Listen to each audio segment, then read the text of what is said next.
Hello, hello, hello, everybody. Welcome back to Planet X News, September 3rd, 2018. Happy Labor Day to everyone here in the United States. And I'd like to welcome Dr. Claudia Albers. Dr. Albers, how are you? I'm fine. Thank you, Scott. And how are you? I'm doing very, very well. How are you enjoying your second Labor Day here in the United States? I know it doesn't mean much to you. You don't know much about it, but Well, it seems like a quiet day. I'm not sure what it's all about. So, to me, it's just another day for writing articles, basically. yeah, I mean, to tell you the truth, it's the majority of Americans, even young Americans, don't really know what Labor Day is all about. To most Americans, I guess it's just another drinking holiday. But anyways, folks, what we're here for here at Planet X News today, the other day, I was checking out some video footage once again on the ISS. And from time to time, I like to jump on there and I like to watch that space station float aimlessly around the Earth. And I like to watch what they catch on their camera. Now, I was waiting for the ISS to videotape what they want us to think is the sun. And I want you to pay very close attention to what I'm about to say and pay very close attention to what I'm going to show all of you. Okay, now let's do a little bit of math here, and that's one of the main reasons why we have Dr. Albers here. Not only is she an accomplished scientist, professor, writer, author, and investigator and researcher, but she is one hell of a mathematician. So here's the deal. Now, we know that the sun is approximately 865,000 miles across or in diameter. Is that correct, Dr. Albers? Somewhere around there? Yeah, something like that. Yes. Yeah. So that's a pretty big distance, folks.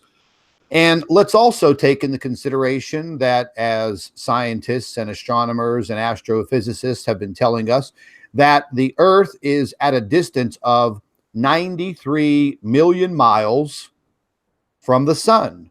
Mm-hmm. Okay, so we have those two figures. So the sun is pretty close to almost a million miles across in diameter as we see it. The Earth is 93 million miles away from the sun.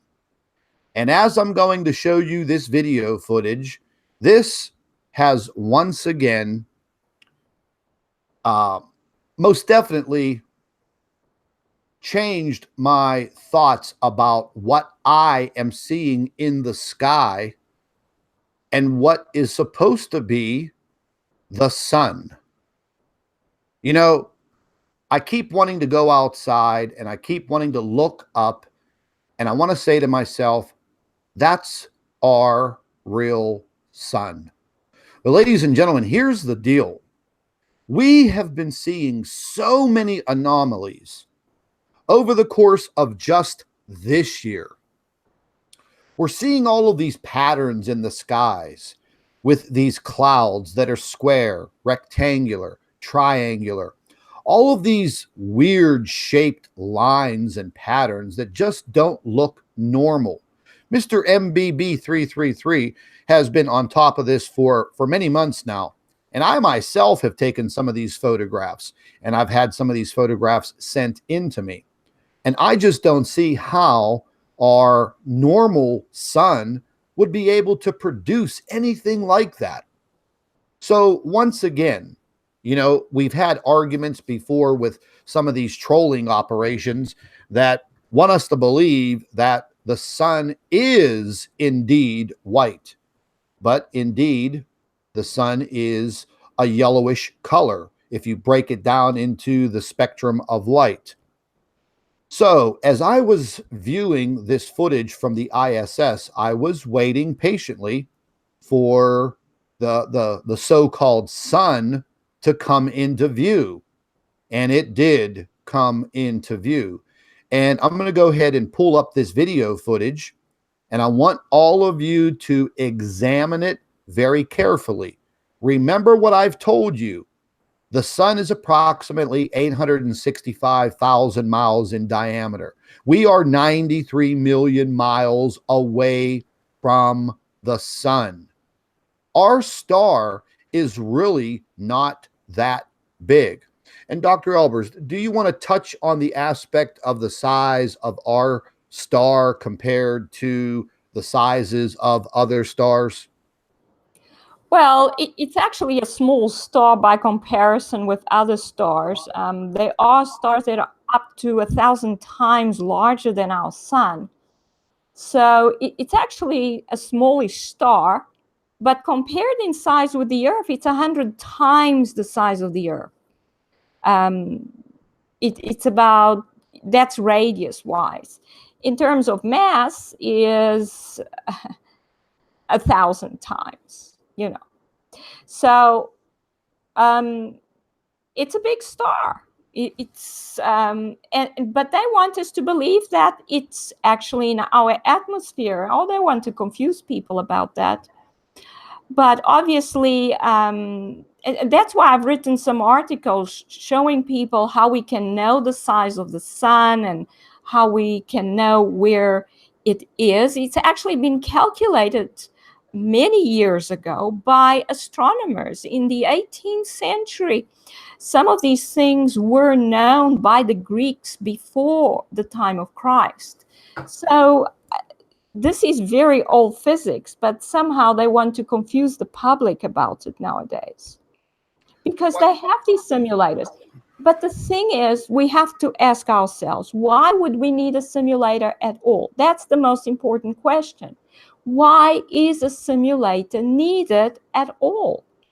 And the reason is, at least two reasons. One is to hide the fact that there are objects outside our atmosphere. And the second is that there's something wrong with the sun. These objects have affected our sun. It's not shining like it used to. And that's why the simulators are needed. But instead of telling people the truth, they are still hiding everything that's going on with respect to our planet, our solar system, our star. I'd have to agree. I definitely would have to agree with you 100%. There's no doubt, folks, there is definitely something going on in the sky and in the heavens above. There's just absolutely no doubt whatsoever. Now, I want to talk real quick about a situation that I've been noticing for the last couple of weeks. Dr. Albers had also pointed this out. Listen to me very carefully. We are only in the first week of September.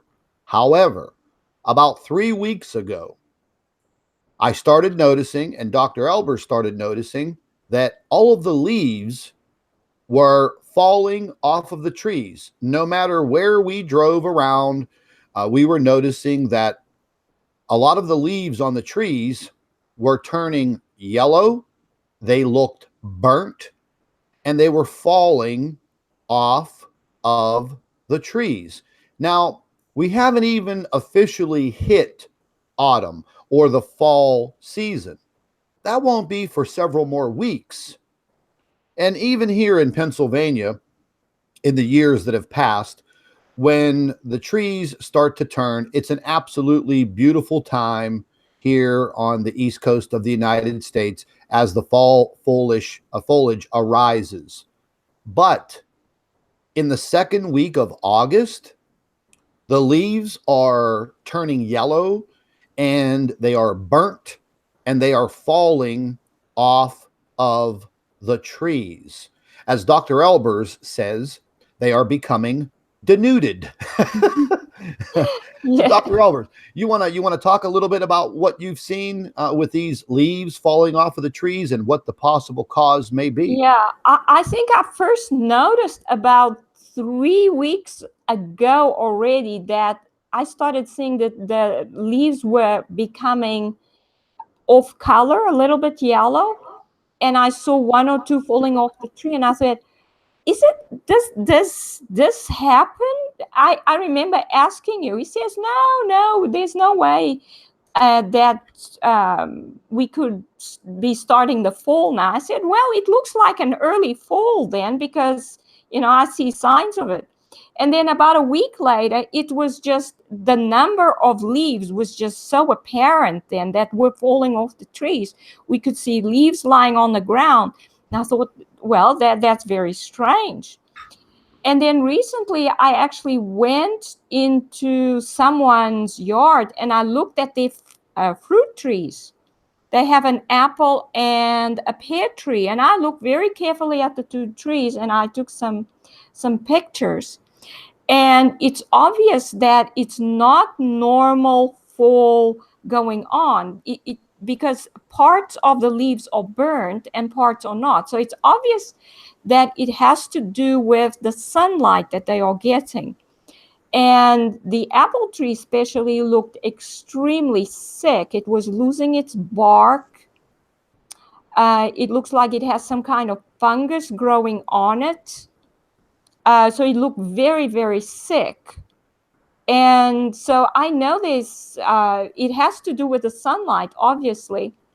And well, would we be referring to the extreme ultraviolet? It's okay, you can say it. I don't think it's just ultraviolet, to tell you the truth, because if it was ultraviolet, because I wrote an article based on Mr. MBB 333's video where he showed the helmet that had melted. And this man had been riding a bicycle and his helmet melted. Now, if the melting, and he felt his skin burn as well, had been due to just ultraviolet, I know the ultraviolet is off the charts as well, but I don't think it's the ultraviolet that's leading to this burnt effect as much as just too much visible light. Because what he felt his skin burning, but the effect on his helmet was so astounding that if it had been due to ultraviolet, his skin cells would have been extremely damaged. And that's not what happened. So to me, that indicates it's just all kinds of radiation that are impacting the plants. And they would not affect the human body as much as a helmet, because the human body has a cooling process, and that's blood flow to the skin that removes the heat, whilst the helmet doesn't have that, so it just absorbs and eventually melts.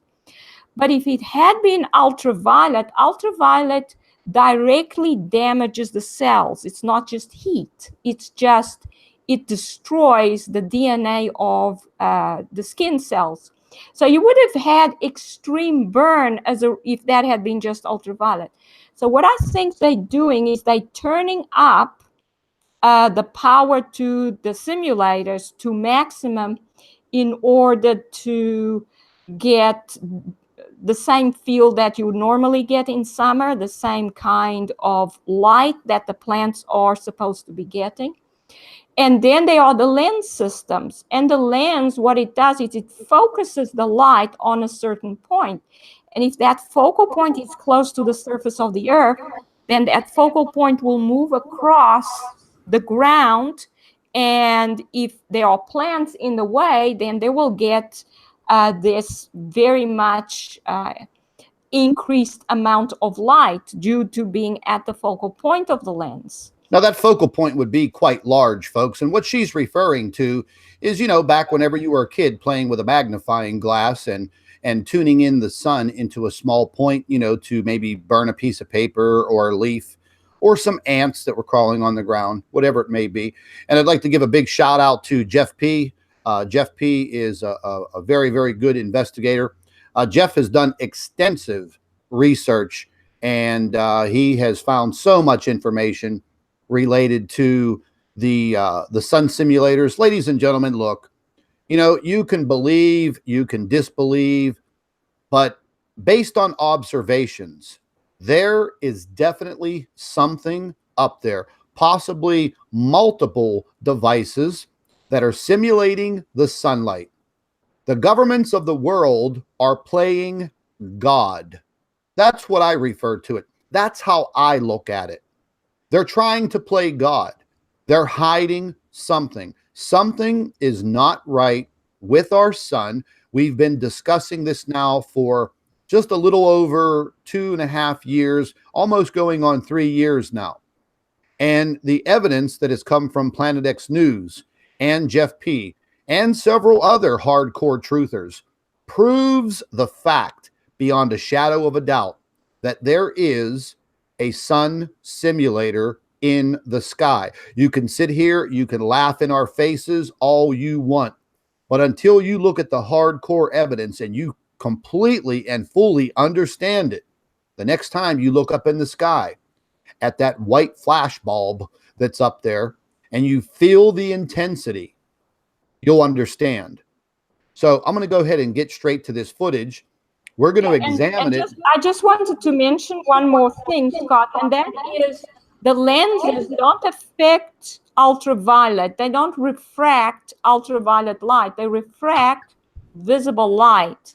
So that's why the intensity is greatest for visible light if the plants are at the focal point. And you can see the plants are not, it's not all the plants, it's not everywhere, it's just certain areas sometimes. Sometimes there's another tree behind that tree that has not been burnt as much.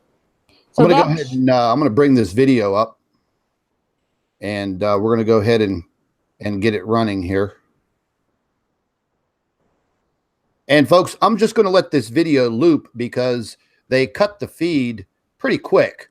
And if you look in the lower quadrant, right around here, this was a massive storm, a massive, I believe, cyclone typhoon that was heading towards Japan. And you see over here the International Space Station, and you see what is supposed to be the sun. Mm-hmm. Now, we're going to go ahead and break this down. And they cut the feed pretty quick because I wanted to see the sun go down behind the Earth. Yeah, as the International Space Station was moving away from the sun simulator. But they didn't let us see that. There you go. Because now it's going to go ahead. It's going to go ahead and loop back and forth. I can see that it's too close. You can see that white line that seems to be in front. Look at that. It's in front of the Earth. It's as if it's coming towards where the camera is. Exactly. Now it's like a laser that's actually coming from where the laser is, which is where the ISS is, towards the light source, which is the sun simulator. All right, let's break this down piece by piece, okay? Mm-hmm. I'm going to point some things out. Now, the International Space Station moves at approximately, 17,000 miles per hour as it orbits the Earth. Okay, so let's take a look at the speed of the International Space Station moving away from this object. Now, you can see how slow it's going. 17,000 miles an hour, in comparison to being out in space is, I guess, not that fast. But watch how fast the sun simulator comes down, and also look how the light is shining on top of the Earth. Yeah, that's right. How could that be if the sun is 93 million miles away? How could it literally? There's no way, because you can see these rays that seem to be coming from this light source. And by the way, they're completely symmetrical, so we know immediately that this is a device. So there are 6 of them. Again, hexagonal symmetry. We see it here. The sun cannot be like that at all. But what it looks like is that it's perhaps the ISS that's actually generating this light source. Something's generating it, because that is not the sun. No, that's definitely not the sun. That's for sure. There's no way. There's just no possible way. You can see as the Earth is rotating, you can see right here, follow my cursor, right here, this huge illuminated area. I mean, look at the speed, and it also has a little bit of a jerking motion. You can see it kind of skipping. Yeah, it is. You're right. I caught this live. Okay. This was a live feed. I noticed that the International Space Station was about to capture the sun. And that's all I wanted to see. And that's all they let me see because they cut the feed, bingo, immediately. So again, this is just going to loop back and forth because and there's only one reason why they would cut the feed, because they didn't want us to see that this object wasn't even going to go behind the Earth. It's obviously either following the ISS in orbit, or it's actually generated by the ISS, because there's this beam. It looks like a laser beam that's actually coming towards where the ISS is. Yeah, I mean, when I saw this, I kept looking at it, and I was saying to myself, "Oh, come on now, man, this ain't right. This doesn't look right. This doesn't smell right." And sure enough, I kept analyzing it, and lo and behold, I just came to the conclusion, okay, here we go. Yeah, the sun would look like a sphere from Earth. Even if we're outside the atmosphere, it would look like a sphere. And I don't think it would look as large as it looks on here, because the sun is actually very small. If we ever see the moon from the ISS, the sun cannot be larger than the moon. The moon is very small. And our atmosphere actually magnifies the size of the sun and the moon because of refraction effects. In outer space, they both would look smaller. Yes, I agree. And again, we have a medium to small size star. It's 93 million miles away, as scientists and astronomers tell us. So again, the sun being approximately 865,000 miles in diameter. I mean, look how fast it's moving. Now I do take into consideration the rotation of the Earth, the speed of the International Space Station, but this is entirely too fast. And then the look, just the complete look, it looks like a massive spotlight. And it looks like it's on top of the Earth, not 93 million miles away. And in fact, those diverging rays of light seem to actually come in front of part of the ISS. You see where that solar panel is? They seem to actually be on top of that.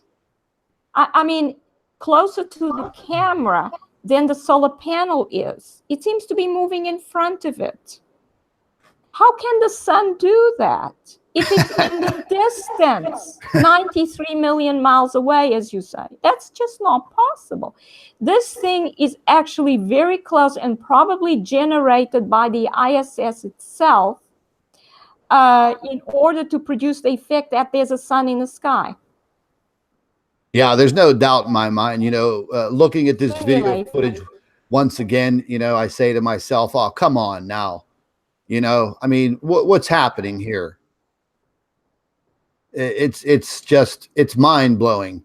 I mean, if you sit there and you just watch this video loop back and forth, you study it very carefully.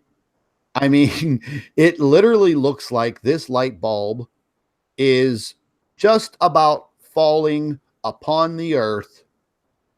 I just wish they would have never cut the feed, because I wanted to see if it would fall behind the Earth. But they didn't let us see that. Yeah. They cut the feed right where you see the screen go black. At first I thought it was my connection, and I said, oh my God, oh no. But they cut the feed and they put up their banner, temporarily offline. Sorry, sucker, we can't let you see the truth. Yeah. But folks, each and every day I go outside and I take a look up and I take a few photographs here and there. And I get so many people from around the world that, send in emails to Planet X News. And we do analyze all of the photographs. Folks, unfortunately, I can't get back to everybody. We get about 1,000 emails a week that come in, but we do look at the photographs. We do analyze them.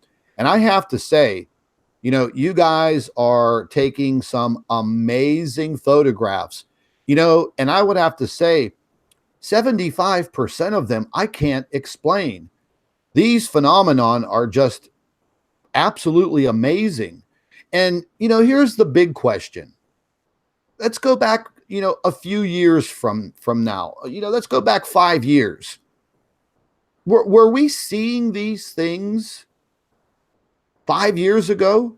Were we making these discoveries and these observations 5 years ago? No, we were not. It's just been over the last couple of years that people like Jeff P. and even Richie from Boston and myself and several other hardcore truthers have started to question what is illuminating our Earth, what is truly shining down on our planet.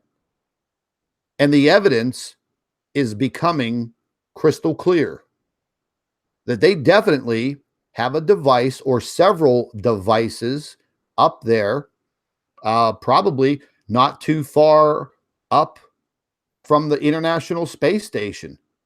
I mean, you really couldn't put this object further out away from Earth because it would have more issues as far as illuminating the Earth.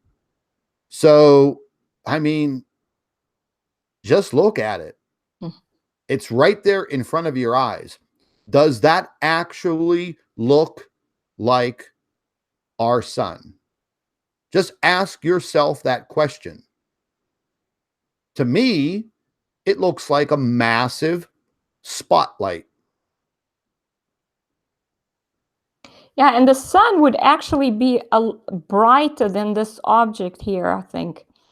And the other thing is, we have to ask ourselves one other question. This is not the sun. Where is the sun? Why isn't the sun shining behind it? Because it doesn't look like it is.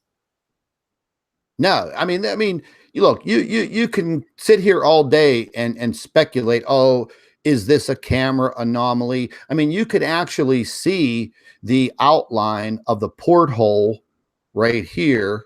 Mm-hmm. You can see the outline of the porthole where the camera lens is right there. You can see the camera lens. You could see the inner housing of the camera.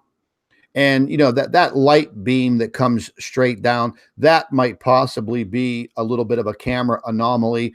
But folks, even taking video directly into a light source is not going to throw you off this bad if you're looking at distances. I mean, let's be realistic here. I mean, this thing is literally almost right in your face. Mm-hmm. Considering, once again, the sun is supposed to be 93 million miles away from the Earth. It has a diameter of 865,000 miles. So, in comparison, our view of the sun would look kind of small. How is it that this star is so big, so bright in this video footage? Mm-hmm. Yeah, and also you can see that those diverging rays are not due to the camera. If they were due to the camera, as the position of that light source changes with respect to the camera, those diverging light rays would change, and they don't change. As you can see, they stay the same as the object moves down and therefore changes its angle with respect to the lens. They stay exactly the same. Yeah, and the jerky motion, Yes. that was something that caught my eye also, because I've seen a lot of video footage from the ISS before. I mean, it's recorded and it's live streamed in 720 or high definition. This just happened to be a live stream in 720p, which is pretty damn decent as far as your resolution. So the stream was perfect. You don't see the International Space Station object over here. You don't see that jerking around. You don't see the Earth jerking around, but you do see this object Yes. making little stutter moves. Mm-hmm. So Absolutely. That's a very good point, Scott. Why is that object, the real sun wouldn't be jerking? exactly, there's something going on up there in the skies above, folks. Yeah. I mean, let's face it. I mean, they're chemtrailing all over the world. I mean, they are going absolutely insane with this chemtrailing. Folks, I don't know if you saw the video I did a few weeks ago about that movie called The Domestics. That movie came out in, I think, the middle of June of this summer. It was kind of a weird movie, Mad Max in the Thunderdome type modern movie. Escape from New York with Kurt Russell. That was an older movie from back in the 80s. And this movie was kind of modern, though, talking about modern times. And the movie starts out with these big military jumbo jets spraying black chemtrails over the population of the United States, and people literally dropping dead right there as they breathe the chemicals that are being sprayed down upon them. I did a complete video about this. And a week later, YouTube sent me a notification stating that they banned my video around the world. Why? What was so bad about my video that they had to ban it worldwide? Yeah, that's because it's okay to tell people the truth through the movies as long as people think, oh, it's just fiction. But the moment they make the connection that it's actually the truth, then they block it. Yeah, listen, folks, we got Jeff P in the house, man. Jeff has done exceptional work. I think he's done some of the best work in the world pertaining to capturing this sun simulator, explaining, and his observations are absolutely incredible. If any of you are not subscribed to Jeff's YouTube channel, man, you are really, really missing out on some hardcore truther observations by a guy who is highly intelligent. So take some time, look Jeff P up, get over there, subscribe to his YouTube channel, click on that little black bell, set up your notifications, go through Jeff's videos, over the course of this year and last year. I mean, he proves it. And over the course of the last couple of years, all of the evidence, all of the observations that we've done here at Planet X News with Dr. Claudia Albers and myself, I'm not patting myself on the back here, folks, but I truly believe that we have uncovered one of the biggest deceptions in mankind's history. I mean, let's face it. We know the government has massive amounts of technology that we don't even know about. And this is one of them. Like I titled our book about the sun simulator, The Deception in the Sky, because that is exactly what it is. The deception in the sky, the sun simulator. What do you think about that, Dr. Albers? Yes, definitely. It's all tied to what we've uncovered regarding the Planet X system, the dead stars that have invaded our solar system. And it's all due to that. And one of my latest articles, I actually show that in the solar eclipse of 1860, there was an object there already. And that object caused a CME. So this has been going on for a long time. They've had a long time to discover what's going on and to prepare. That's why there are many patents since the 1970s that show that they were preparing for this already then. And one of the things they are able to do is to produce artificial space weather. So I've reached the conclusion that basically I think the sun is in a lot worse state than even the solar observing spacecraft images are telling us. And they may therefore, I think, be either manipulating the images that we are fed, or they're showing us old images. And then if we see a CME that's supposed to be hitting Earth, of course, they have the technology to produce the effects on our inside our magnetosphere and on our ionosphere. They are able to produce artificial aurora. And let's take something else into consideration here, folks. And I want you to listen to me very, very carefully. Okay.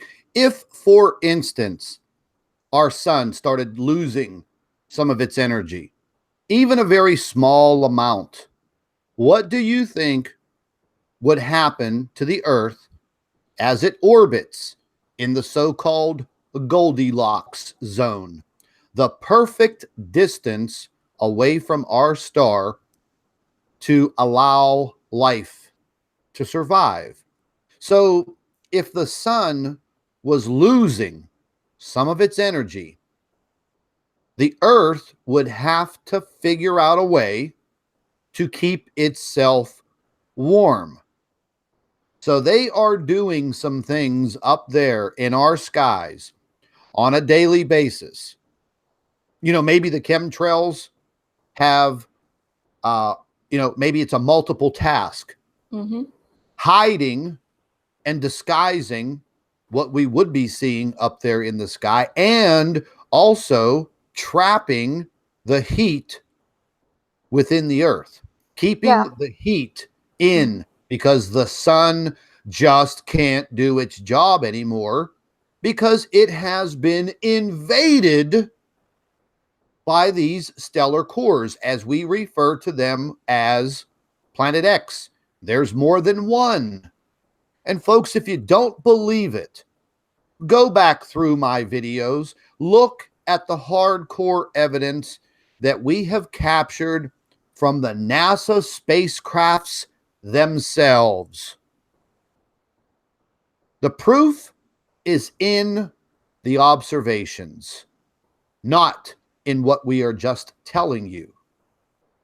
We're now dealing with facts, not myth. Yeah, that's right. I also found a patent. A patent. A patent that shows that they have that chemtrails or particles that are reflective in the upper atmosphere do not reflect sunlight. So they do not fight global warming. In fact, they cause global warming. They have a greenhouse effect because they reflect the infrared radiation that the Earth emits from the surface. So the Earth, the moment the sun goes, there's no sun, the Earth emits radiation, and it's in the form of infrared radiation. And this infrared radiation goes out into the atmosphere, and then if you have reflective particles, which that's what you expect aluminum particles to do, they are reflective, then they reflect this infrared radiation back towards the ground. So they cause a greenhouse effect. So this idea that they're doing this to reflect sunlight, because there's too much heat and so on because of global warming, is a total sham and a lie. It's not what they're doing at all. But the Earth, as we know, is actually heating up. And the reason why is because, and this is another lie which they have told us for years, and that is the Earth generates its own energy and heat. The Earth is very hot on the inside because the core of the Earth constantly generates energy and heat. So the Earth is like a battery with lots of energy inside it. We can actually survive reasonably well without the sun. The only thing is we would not get photosynthesis without an actual sun simulator, because the plants need sunlight. But heat itself, but there's plenty of energy to generate artificial sunlight in our atmosphere like they are doing. The thing is, they should just lift the focal point of the lenses so it doesn't touch anything on the ground. But then, of course, the effect, it will look even more artificial. They want to make sure that it's on the ground so that when we look up, we see what seems to be the sun. But if they were to tell us the truth that we need the simulators in order for our agriculture to work, then lifted the focal point of the lenses off the ground, things would work a lot better. But obviously they're not interested in that because they want to keep the truth from the majority of the Earth's population. Well, that's very well explained. I want to go ahead and I want to just share my screen one more time, and I want to show a lot of people that that haven't seen some of the evidence. And this was actually captured. I captured this back in February 12th of this year, and this was during a coronal mass ejection coming from the sun. And we were viewing this on the Cactus programming, which is a coronagraph. The Cactus is just actually a program, but it was taking data from one of the coronagraphs from one of the spacecraft in outer space that monitors the sun. Yeah, I think it's the LASCO C2.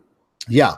And then during this coronal mass ejection, once again, we were able to capture what you see outlined right there by the yellow arrow. I mean, I could zoom into it. Mm-hmm. Yeah, it's to be expected because I believe these objects are what is actually causing these CME events. They're actually causing the sun to explode in this manner. Dr. Albers, that's I want to touch on, so some of these folks are able to understand the magnetic fields of the sun, the magnetic fields of this object. So, I mean, if you have, I mean, we all know that the sun has a very large magnetic field. Mm-hmm. And if this object also had a pretty powerful magnetic field, placing these two objects very close together, what do you think would actually start to occur? Yeah, as you say, these objects have high magnetic fields. And that's all they have in terms of fields left is their magnetic field. And the reason for that is because they have a solid core. And the solid core has a permanent field in it, which is due to the alignment of magnetic atoms, like iron. Their alignment will produce a permanent magnetic field. Now, as these objects age, because they, as I say before, they are old stars. So as stars age, they lose energy, and the energy is generated in the core through radioactive decay.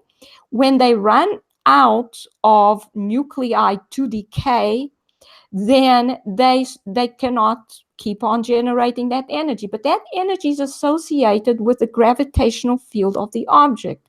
So when the energy drops, so does the gravitational field. And this gravitational field is what pulls the matter in towards the object. It's what would cause its planets to orbit around it. But it does something else. The gravitational field does two things. it generates that attractive force, and it generates another force which is repulsive and causes negatively charged particles to move outwards, and that generates the electric field. And with this electric field, the object generates light. So when the energy drops, the gravity drops, the electric field drops, so the object stops emitting light. So it loses both its gravity and its electrical field, but it retains the magnetic field. That's why they have high magnetic fields. That's why brown dwarfs have high magnetic fields. They're old stars. But so we have two objects basically with high magnetic fields interacting. But what is astounding is the fact that they can come so close together. And we have a huge object right next to the sun. And as you know, if they were interacting gravitationally, they would destroy each other in the solar system. But they're not, because these objects are low in gravity. So all that's left is the magnetic field. And it will cause the object to, the magnetic fields to combine.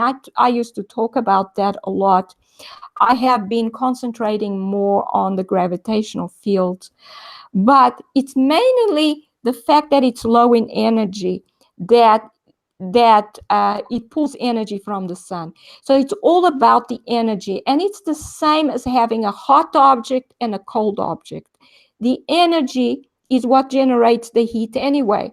So if you have a hot and a cold object that touch each other, what happens is the heat will flow from the hot to the cold. So this is what's happening with these objects. What you have is them coming close to the sun. So energy comes from the sun towards the object. And when that happens, a connection is formed. And the surface of the sun gets very hot, very energetic. The electric field of the sun at that point increases to a huge amount. And that eventually leads to an explosion. That's why there's a CME from that point. When that CME occurs, the object is ejected with the coronal plasma. That's why we see them moving away with coronal plasma, away from the sun, a lot of the time whenever they are CMEs, and they don't manage to cover it up. Now I'm showing the latest capture that we had back. What is this? Back in July 5th, 2018. This was coming from the Core 2A from stereo ahead. And once again, this object was moving past the sun. And folks, if any of you aren't familiar with the stereo spacecraft, the coronagraph, the small white circle in the middle, that signifies the diameter of the sun. The outer circle here is what they call an occulter. This is basically a disc, a dark disc within the camera lens that blocks out the sun's the light, so they can get a better view of the coronal mass ejection. So they can actually videotape the occurrence, the event. During this time frame at 1824 on July 5th, this massive object was zipping by. We were only able to capture it in one frame. And the way that they give us the public feed from NASA is one frame about every 12 to 16 minutes. Yeah, sometimes they delete footage. They've been pretty good at that over the years. But as we take a look at it, again, I mean, what are the possibilities of this being some type of perfectly spherical anomaly within the camera? The odds of that are absolutely freaking zero, because we've captured it. I mean, I've captured it hundreds of times just since 2016, and we're almost all the way through 2018. So, I mean, I literally have hundreds and hundreds of photographs of these objects out there near the sun.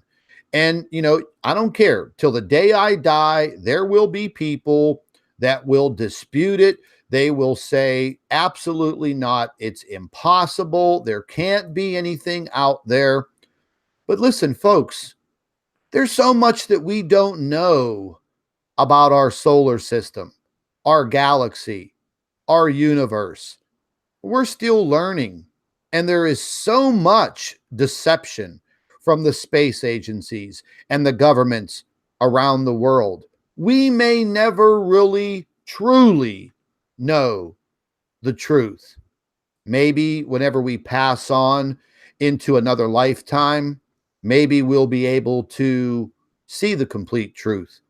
But for now, we have to continue to search, observe, and investigate everything. That's a fact. Yeah, Scott, can we look at the other image you have of this? Which one? And not no, the other one. There was that one. If you look carefully at this one, you can see the jets coming off the sun. And the white jets you can see are definitely in front of the end of the trail behind this object. Yeah, she's referring to this area coming down here, right. and she's referring to these jets coming off of the sun. They're slightly behind the occulter. The black circle right here would signify the sun. Yeah. So it's blocked. That means the end of the trail is behind the sun's jets, and this places this object in the sun's outer corona. That means it's very close to the sun. That means we can estimate its size. And if we then compare the size of this object with the size of the sun, which is the size of that circle on the occulter, we can see this object is larger than the sun. Yeah, and that's kind of scary. Yeah. I've been doing some research over the past couple of months in relation to hypervelocity stars and hypervelocity planets. And let me tell you something, folks. That is some very, very interesting reading. And there's a lot that we don't know about these hypervelocity planets and these hypervelocity stars. And, supposedly the hypothesis or the theory is that these stars or these planets are very, very close to the center of our galaxy. And for some reason, they are ejected under certain circumstances. And we're talking about a binary or trinary star system where you have two stars that are rotating and orbiting each other. Some of them are very, very, very close to the point where they're almost touching each other, and they have a very, very, very, very fast rotation. And then something occurs, and one of them is literally ejected.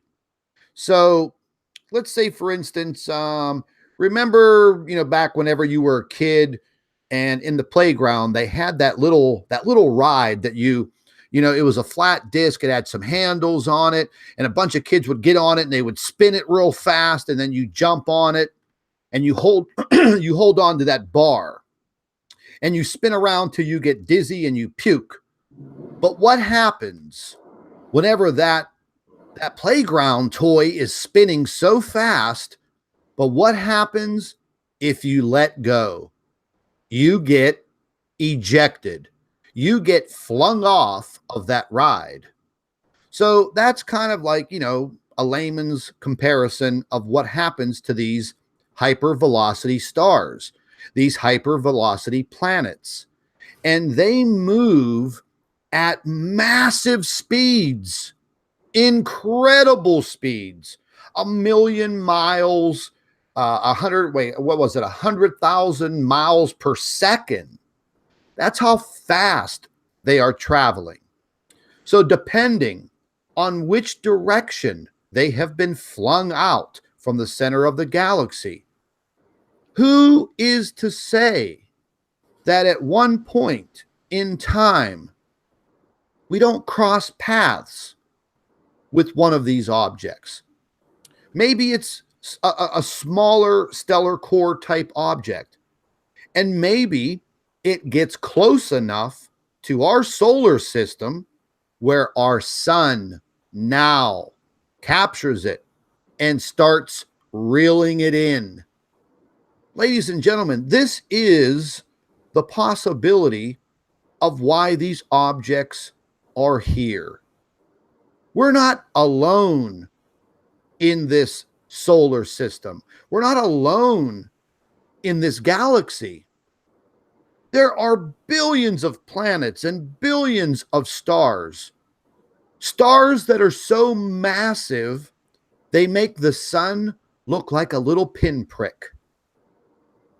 So again, I say, open your mind. Open your mind to what you're seeing. Open your mind to the possibilities that, yes, this has now occurred in our little tiny solar system that we call home.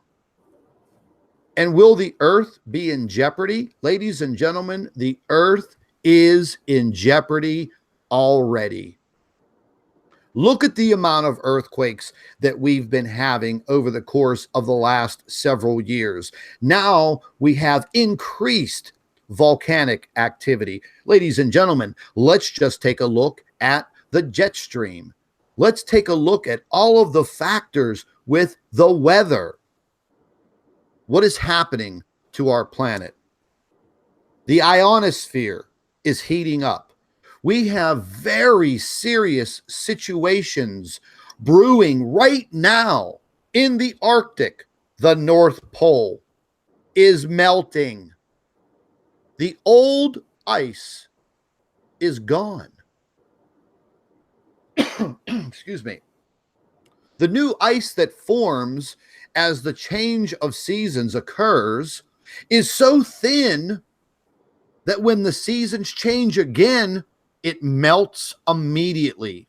And all of that fresh water is flowing right into the Atlantic Ocean and now flowing into the northern Pacific.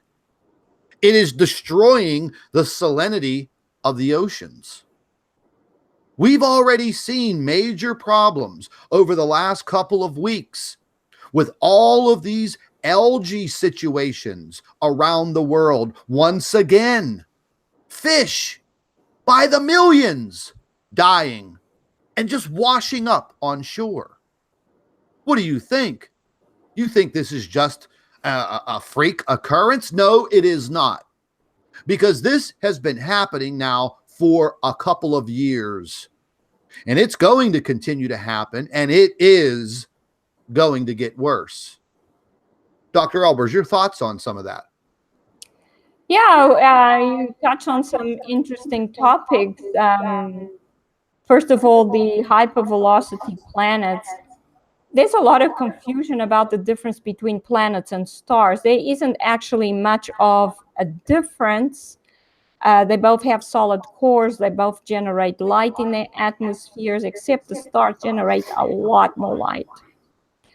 And one thing that these objects have shown us is how the universe seems to work. And it seems to be the opposite of the way that physics has believed up to now, to tell you the truth.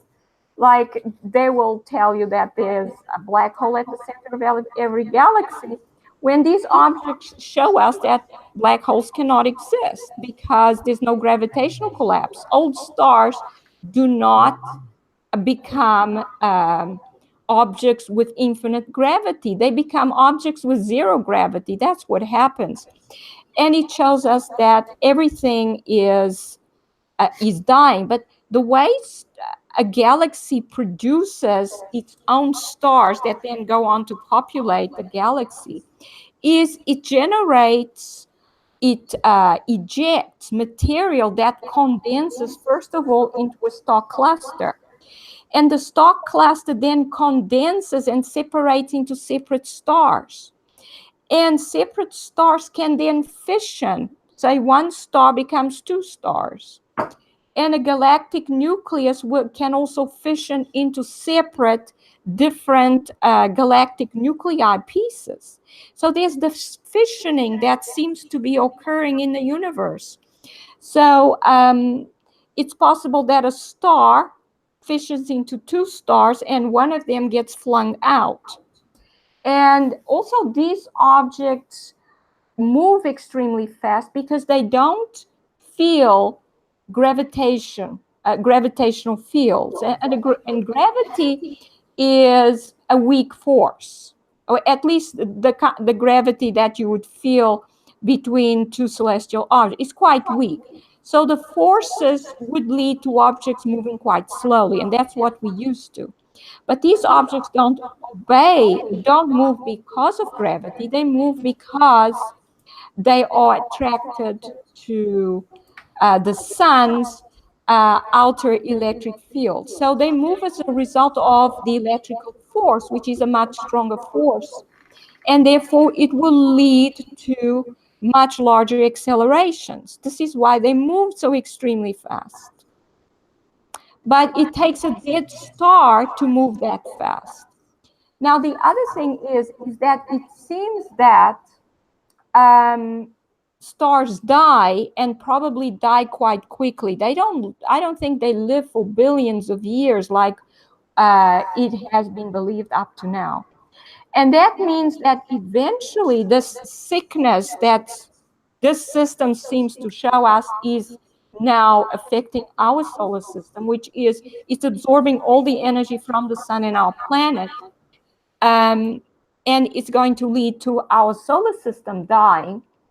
And then what will happen is it's been here for nearly 200 years, but in terms of our galaxy, that's a short amount of time. It will move on to the next system, and it will most likely take our sun with it, because our sun will become a stellar core also.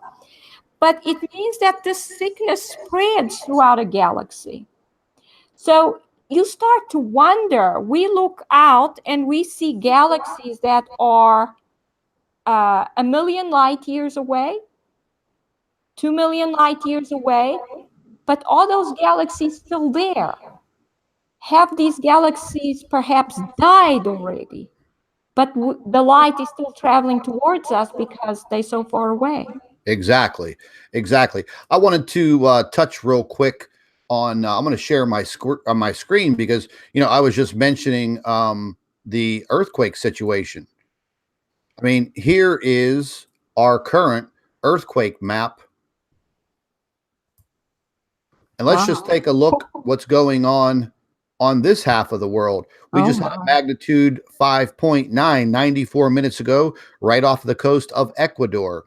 And that is very, very close to the equator here on Earth. And 52 minutes ago, down in San Martin de los Andres in Argentina, a magnitude 4.8.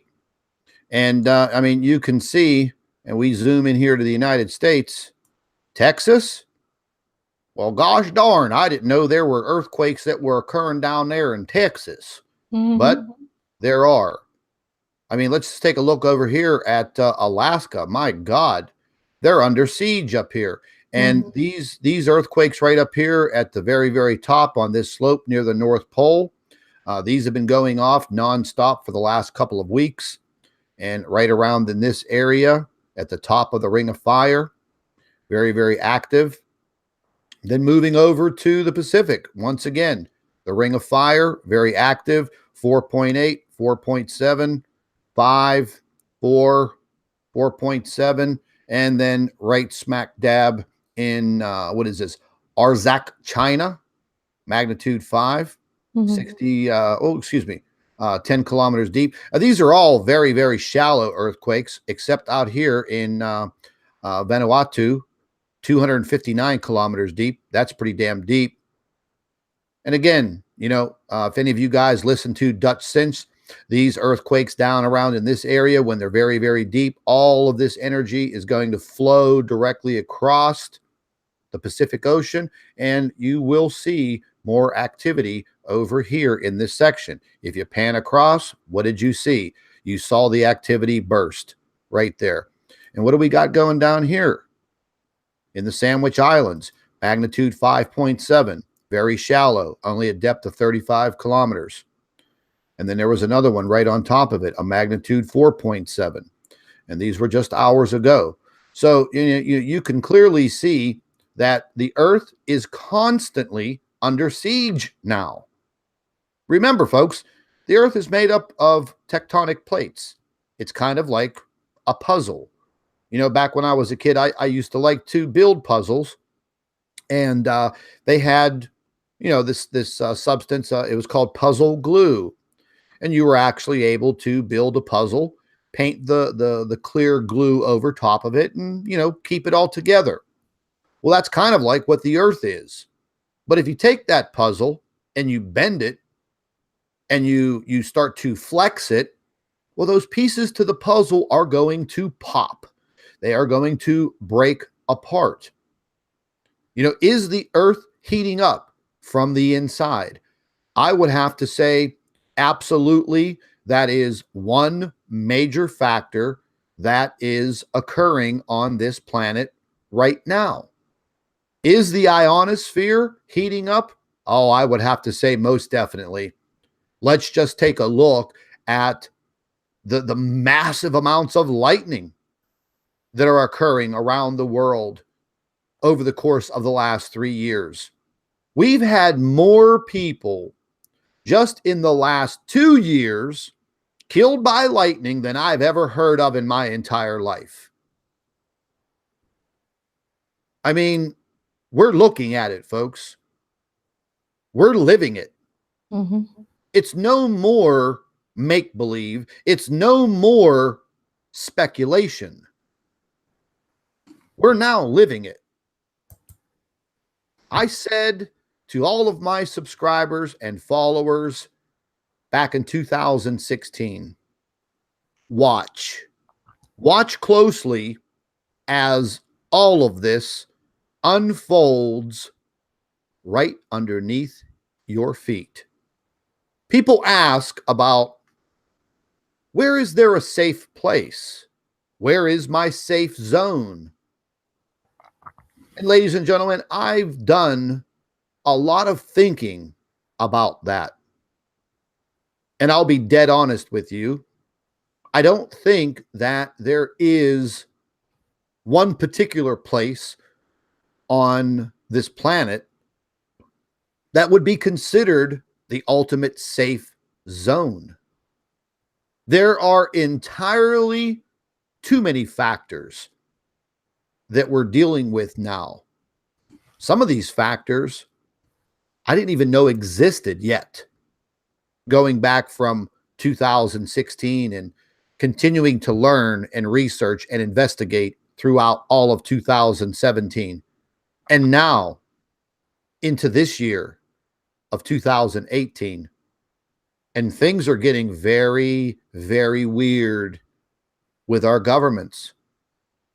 We have to keep an eye on everything that is going on. Oh, what do we got here? Did we already see this? Yeah, we already saw that. This just repopulated, so I just want to check and see what just occurred. Let me just move over here real quick. Yeah, the Earth is rocking and rolling as far as earthquakes go. Is that one near Yellowstone there? I actually think it, yeah, it actually is. Mm-hmm.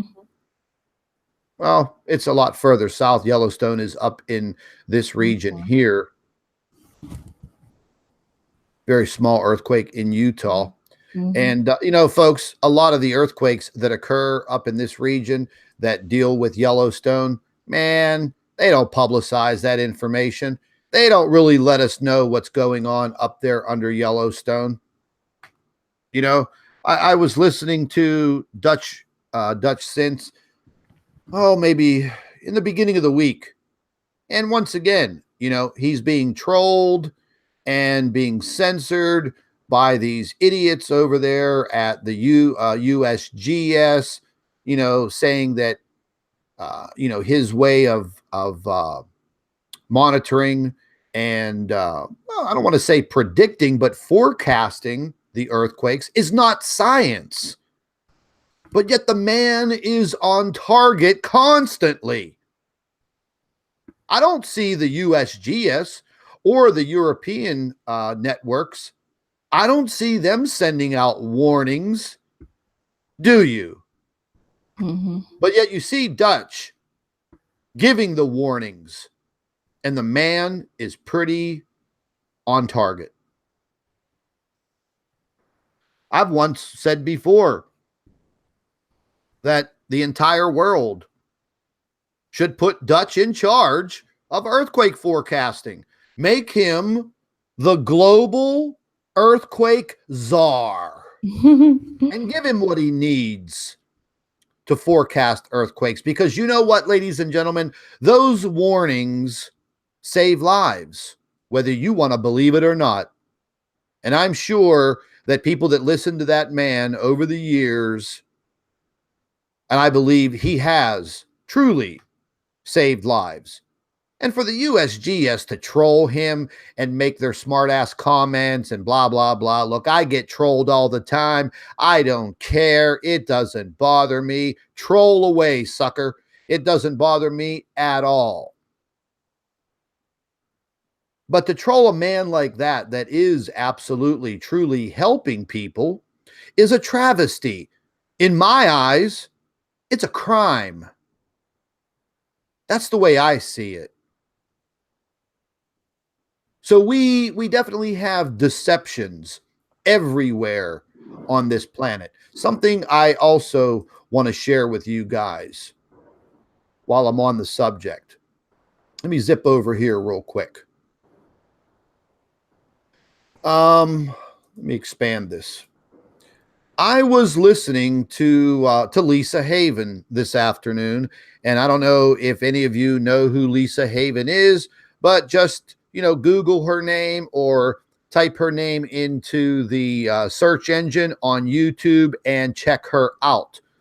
Also, ladies and gentlemen, if you really want to get down to some hardcore truth, listen to Dave Hodges on the Common Sense Show. Just type this into your search engines on Google and listen to this man. He does hardcore truth investigating.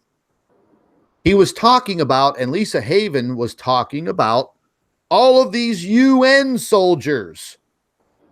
Once again, they are all positioned here in the United States of America, in every single city in this country. Why are there UN troops simply undercover in American cities? Why? What is happening on our border with Mexico? Is it truly about immigration? Or are there military groups across that border that are ready to invade this country because of that New World Order wanting to take over? Ladies and gentlemen, do you not think that the United States of America can be invaded? Yes, we are a strong nation. But right now, our politics in this country is nothing but a sham and drama. And I truly believe that we are at risk. Let's talk about China. What are Chinese troops doing in this country? Undercover, waiting to be given the signal to attack. I'm not playing games here, folks. I'm giving you the truth. What do you think Donald Trump has been on the backs of this gang MS-13 for? Ladies and gentlemen, do you know that these gangs have basically almost like military camps? They are ready to team up with Chinese forces. And yes, there are ISIS forces, camps in Central America. What are we doing about it? Nothing. There is a massive opportunity for the United States to be taken down by a mass invasion coming from the South. Why do you think that Donald Trump wants to build that wall? You know, I'm not too much into politics, man, but I can read between the lines. And the huge fight with this deep state is real. And they know that something is wrong. They know that something is wrong above. They want to take advantage of it. They want to take advantage of every resource that will be available if this planet goes dark. Damn, it's going to be every man for himself. These are true facts. It's not make-believe, man. It's not make-believe. This is actually happening. I mean, it really blows my mind. I'm going to put this article link. Let me just get out of this full screen. I'm going to put this link in the chat right now. You guys need to check this out, man. I mean, this is some intense stuff. It's truly happening. They are trying to take total control. But you ask why? Ladies and gentlemen, they need the resources. If the shit hits the fan, countries are going to be completely devastated. They're already being devastated by floods, intense weather. I mean, it's happening worldwide. It's all right there in front of us, folks. If you're blind, maybe you can't see it, but you're not deaf, and you can certainly hear it. It just really, really blows my mind at how blatant they are. Yeah. Yeah, it's very sad, Scott, what's going on. But we have to realize that this is not a war between countries. This is a war between the shadow government and the population of this planet. They see the United States population as the enemy because they would stop their plans, which is to have a worldwide government and complete control over every single human being. And the people of the United States believe in sovereignty and in making decisions for themselves and in protecting themselves. And that would stop their plans. And this is why they want to destroy the population of this country. It's against it's not against a country. Just about every country now is working together, or at least the leaders are, to bring about this new world order. There are two that have not fallen yet, and that is the president of Syria and the president of Venezuela. And those are the two countries that are being destroyed with civil war. Yeah, and it's getting pretty bad out there. Real quick, I wanted to before we end our live stream, I wanted to go over some articles real quick. Just give me 1 second here. Change my screen around, and we're right over here at Planet X News, our website. And I'm going to go over a couple of announcements after we're done viewing some of these latest articles. And, you know, folks, one of the main reasons why I haven't been making a lot of videos on YouTube, because, you know, they censor the living shit out of me. They do the same thing to Dr. Albers. They do the same thing to many, many other truthers on YouTube because they're simply scared. And we do utilize our websites. And Dr. Albers has a new website. I'll go over that information with you also. It's www.drclaudiaalbers.com. And just viewing some of the things that are happening. You know, we had this pretty wild tropical storm rip through South Florida. It's heading over into the Gulf of Mexico. At the same time, another storm system brewing in the Gulf of Mexico. We're talking about a lot of flooding once again in Houston, throughout the entire Gulf Coast region. And now they're saying that this storm is going to literally move right up into the Midwest. So over the course of the next couple of days, going into midweek, look for a lot of news coming out of the Midwest. An article that I wrote and published today: the Arctic carbon cycle is speeding up. Wow. Look at that picture, folks. Green grass. No snow. I wonder why. Where's all the ice? Shouldn't it be below freezing? It's not. The Arctic is actually heating up. This article right here, I wrote today and published this. Things are getting so bad up there that NASA is preparing to launch another satellite. This will be an advanced system which will include these lasers that can measure Earth's changing ice. Or what are they really doing? You know, because we really never know what the boys in blue over there at NASA are really doing whenever they're launching these satellites and these spacecraft up into outer space.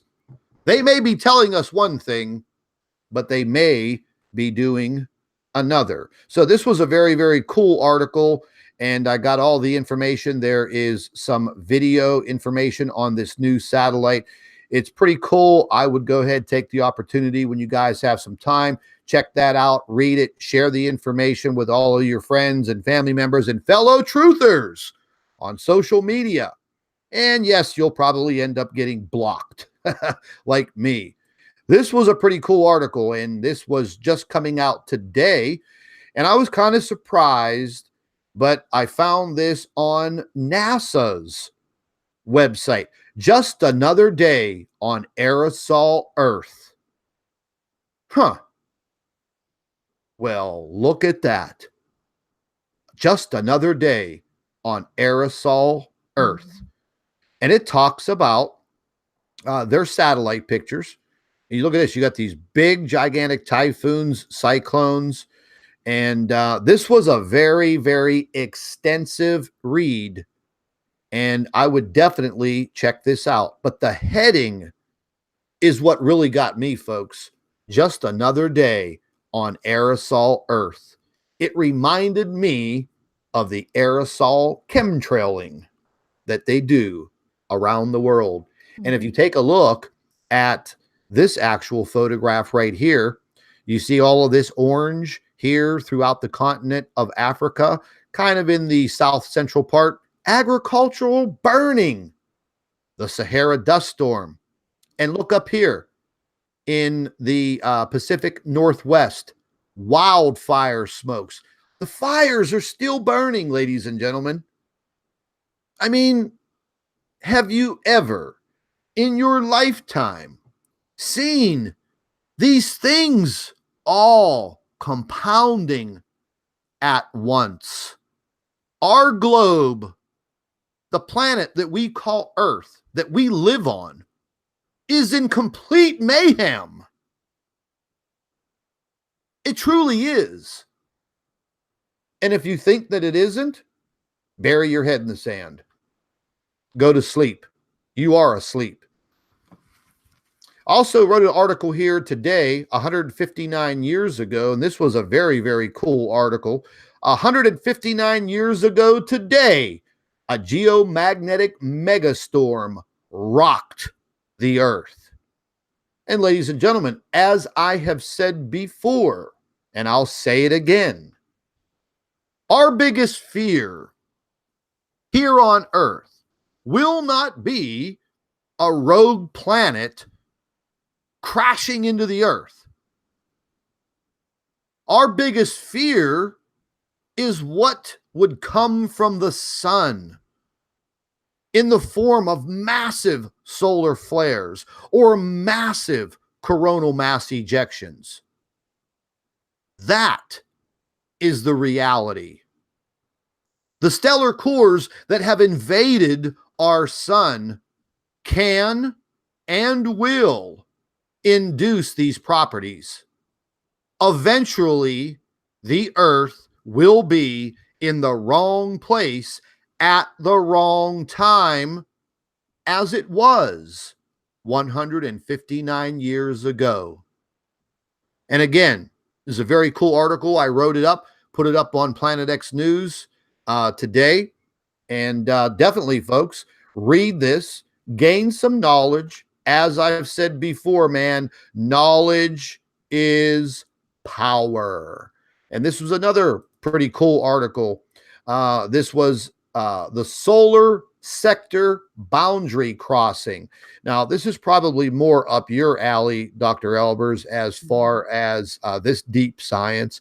I don't know if you read this article of mine today, but it kind of had my mind blowing. I really didn't understand it. But today, we supposedly crossed this solar sector boundary today.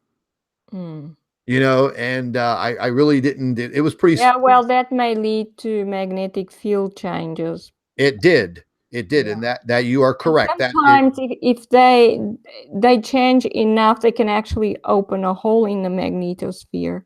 You are correct. See, I knew you would know all about that because that is all in that article, and I actually had to read it twice. Okay. To fully understand all of it.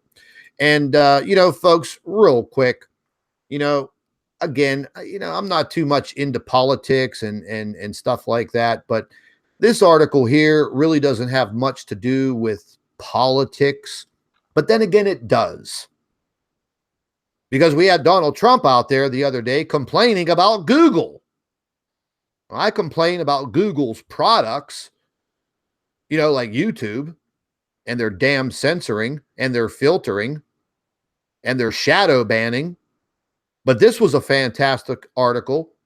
Google's true origin partly lies in CIA and NSA research grants for mass surveillance. You know, folks, check it out.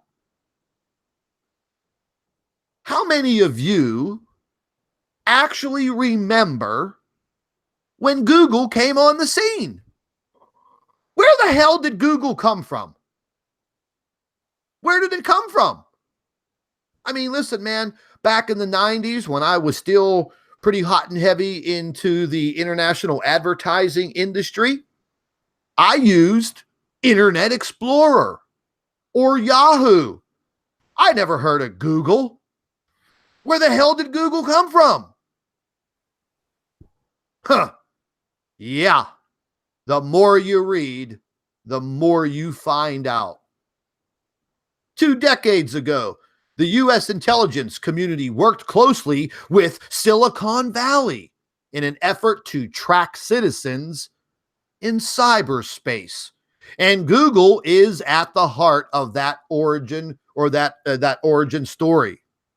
Some of the research that led to Google's ambitious creation was funded and coordinated by a research group established by the intelligence community to find ways to track individuals and groups online. Ladies and gentlemen, the governments, specifically the United States government, CIA, NSA, they are the ones that fed money in black budgets to Google to allow Google to become this massive, dominant monopoly. And ladies and gentlemen, aren't monopolies illegal in the United States? But then again, Google and YouTube are not US companies, are they? Yeah. That's the truth. Hitting you right in the jaw, man. Right there. You just took a right hook right in the jaw. So we can't even trust a simple search engine. Why? Because they're spying on you, man.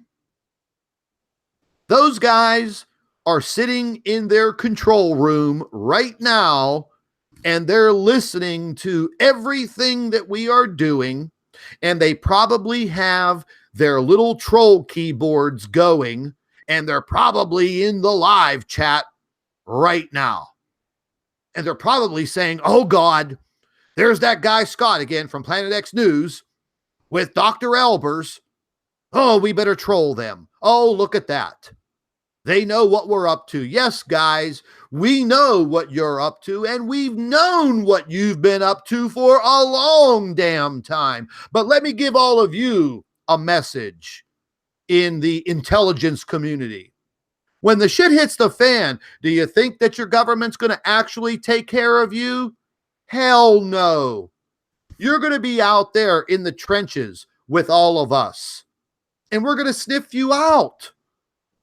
Now, maybe there will be some kind-hearted Americans that will take you under their wing and give you food and shelter and water, but not me.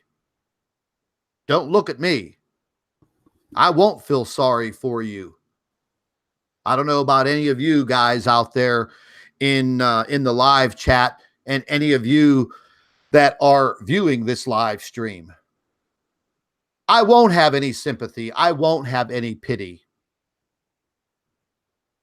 I consider it to be treasonous, a traitor against your own kind, your own people. Spying, man, that just makes me sick. Yeah, that was a hardcore right hook, man, right in the jaw. We can't even trust a little damn computer and a search engine. They got to spy on everything that we do. For what? Just ridiculous. And ladies and gentlemen, this is Dr. Albers' new website. I created this for her a couple of days ago, and she's going to be uploading a lot of her articles onto this website. And in a short time, she's going to be utilizing this website to do a lot of her videos. And I'm going to go ahead and put the link in the live chat. And, go over there and bookmark Dr. Albers' website and check it out. It's pretty cool. She has some of the same articles that I do up there and a lot more. There's links to her YouTube channel, Planet X News, and Planet X News on Facebook. And one thing that we're going to be doing, just let me pan down here a little bit more. I'm going to get down to these this one article here, and I'll show you what we're going to be doing. So let me get all the way down here. And this is how Dr. Albers is going to be showing her articles. And this was her report number 321 a huge Planet X star in the inner solar system. And right here is the actual article. And you'll be able to pan through it just like that. Or you can click right there and you can open it up and you can read the whole entire article yourself right there. So I think that's pretty cool. There's going to be many, many articles on Dr. Albers' new website. And I'm going to go ahead and jump over here. There is a link right here for all of Dr. Albers' books. And so far, we've written 7 books. They are all available on Amazon. And the latest book we just published, Dr. Albers, 2-3 weeks ago. And something like that. Yeah, I think it was about what? Oh, September 6th. Oh. Or no, I'm sorry. What am I talking about? I think it was about August 20th. Okay, yeah. August 20th. Yeah. Planet X, the effects on the Earth and the Sun. Planet X Physicist Articles, Part 2. And we were able to make this book a little bit cheaper with Amazon. We kind of toned it down a little bit, but it's all in full color. All of the articles pertaining to the effects of Planet X on the Earth. And it's in an 8.5 by 11 full color. And it was an amazing read. And there's our book on the Sun Simulator, our book on the chemtrails, the silent killer, Planet X revealed gravity and light, the original book, Planet X, The Awakening Now, the Planet X report for 2017. And this was a pretty big book right here, the Planet X Physicist Articles, Part 1. And yes, that book was $35, but it was pretty thick, tons of information in there. And that is all available right here on drclaudiaalbers.com. And again, you have links to her YouTube channel, Planet X News, and our Facebook page. Matter of fact, let's zip over here to Planet X News, the Facebook page. And there's one thing that I wanted to talk to all of you about, folks. And I'm just going to go ahead real quick. I got all these people messaging me. I've joined up with a fantastic group of people. And matter of fact, let me just go ahead and get over here and we'll pull it up. And we formed a new company, March for America Media Group, MFA Media Group. And I'm just going to go ahead and pull this up here and I'll make this full screen. And, MFA, I know I got a lot of members out there watching right now from MFA. Hey guys, what's up? Big shout out. But this is a fantastic organization, ladies and gentlemen, and it was formed not more than, a little less than 2 years ago. And, the group has undergone some changes and we've made some fantastic modifications. They've asked me to step on board and become kind of their spokesperson. And I was also given the title of, quote, frontman. So I am going to be playing a huge part in the MFA Media Group. And right now, the investors and the people behind MFA are developing an absolutely fantastic multimedia website for truthers, baby. That's right. No more censoring. And MFA Media Group's new website will be rolling out in about 2 to 3 weeks. We have a fantastic web designer and web developer. Her name's Kim. She is absolutely fantastic. I love this lady. Her intelligence level is sky high. And she's right there with us. And she's become a huge asset and a friend. So Kim, if you're out there listening, big shout out to you and a big thank you. A big thank you to all of the people behind MFA Media Group. Now here's something, folks. Vimeo, the other YouTube platform. You know, Vimeo is its own company. Vimeo built us our own video platform. Okay. It's not owned by Vimeo, it's powered by Vimeo, but that platform belongs to us. That video platform will be embedded in our news media website, which will give us the power to live stream, live stream and put up our own videos, and you can watch them at any time you want, and we don't have to worry about being censored. We don't have to worry about false copyright strikes and content ID crap that comes from YouTube and this video takedown crap from Facebook and Twitter now. We're going to be rolling this out hardcore, baby, in about 3 weeks. Here's something else for all of you hardcore truthers that are out there and you are sick and tired of the trolling operations and you are sick and tired of the censoring. We'll be able to give you your own channel on our website, and you can feel free to upload your videos and share them with other fellow truthers and your followers and your subscribers and not have to worry about being censored. We're going to give you another tool, another platform to share the truth, man. That's what it's all about. So, ladies and gentlemen, in the weeks to come, I truly want all of your support, and I would like for all of you to eventually join me at MFA Media Group. I'm going to become very, very vocal when this new website comes up.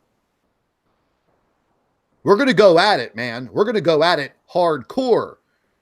And we're not only going to cover what's happening in the skies above, but we are going to cover everything from politics to international news to weather to what's happening here in this country and many countries abroad.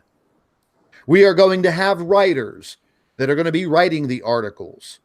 All of the information will be readily at your fingertips, at your leisure. I want all of you to please support me and help support the new MFA Media Group. And no, we're not out there asking for any donations of any kind. We don't need it.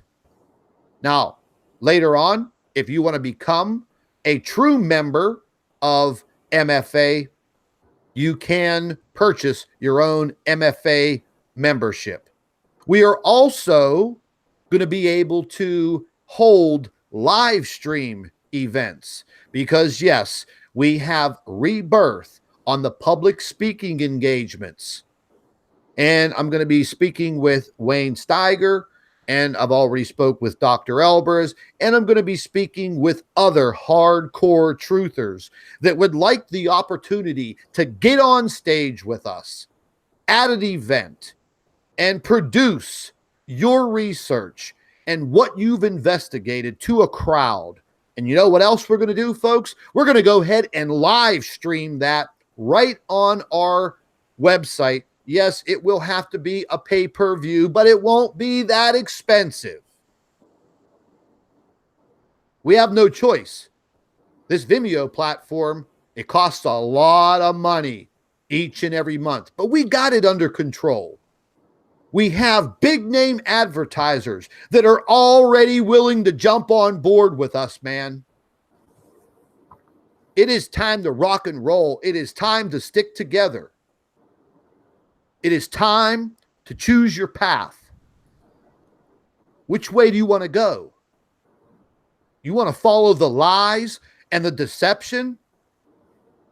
Or do you really want the truth? Become a hardcore truther. It is a noble thing to do. being part of some little shitty troll organization is not respectable, and nor is it noble. Nobody respects you. But if you are truly out there trying to help people, trying to educate people based on the facts of what's happening around the world, what's happening to our planet, that is respected. That is a hardcore truther. You don't have to get out there and be as vocal and big mouthed as me. You can help in your own way by becoming a true member of the MFA Media Group, sharing our articles from our website directly onto social media. Talk about them. Help other people learn and understand. We are involved with a fantastic group of people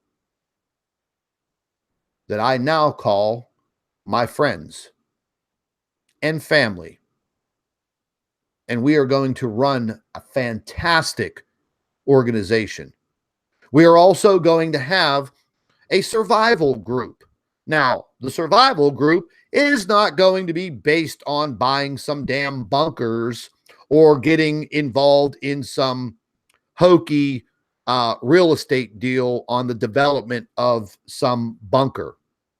Because I'll be dead honest with you, ladies and gentlemen, I kind of don't believe in all of these bunkers. I really wouldn't want to be underground, during massive earthquakes. I mean, yeah, taking some shelter and things of that nature, but I'm not looking to be in some bunker, turning it into my coffin, and then like 5,000 years from now, some archaeologists are digging my bones up. Nah, that's not me. But the survival end of our MFA Media Group and on our website, there's going to be a link there to our survival store. And we have several members that are going to be heading that up, and they're going to be putting together supplies that you may or may not think that you need.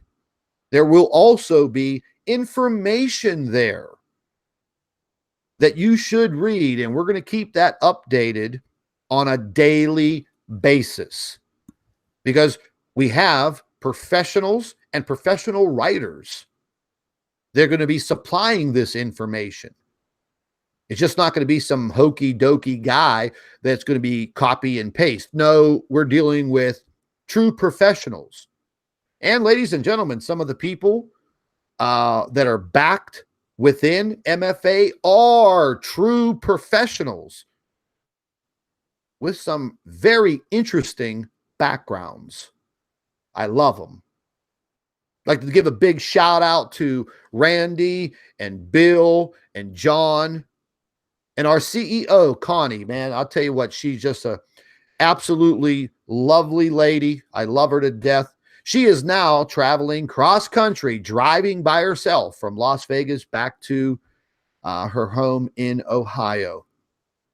She's put forth a lot to make MFA work. The rebirth of this structured organization that will be absolutely fantastic. So, ladies and gentlemen, please stay tuned. We have a Facebook page already set up for MFA Media Group. We are sharing daily news, minute by minute by minute by minute. That Facebook page, man, it is smoking. It is like up to 9,000 RPMs, 24 hours a day. So check it out. I'll go ahead and I'll put a link. Let me just back up here real quick. I'll put a link in the description box here.